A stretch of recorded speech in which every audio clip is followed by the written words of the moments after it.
کی ہے کہ علمنی رسول اللہ صلی اللہ علیہ وسلم وکفی بین کفیہ،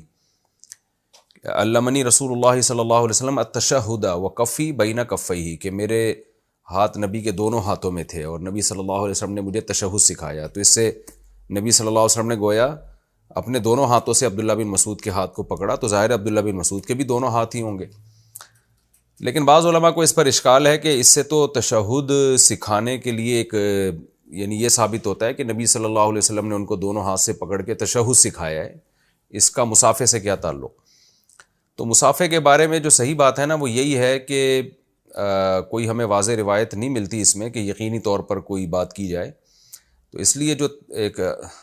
عرف میں جو زیادہ بہتر ادب سمجھا جاتا ہے وہ دو ہاتھ سے مصافحہ ہے، اور جائز ایک ہاتھ سے مصافحہ بھی ہے۔ تو ایک ہاتھ سے مصافحے کے ناجائز ہونے کی بھی کوئی دلیل نہیں ہے، اور دو ہاتھ سے مصافحے کے بھی خلاف سنت ہونے کی کوئی دلیل نہیں ہے۔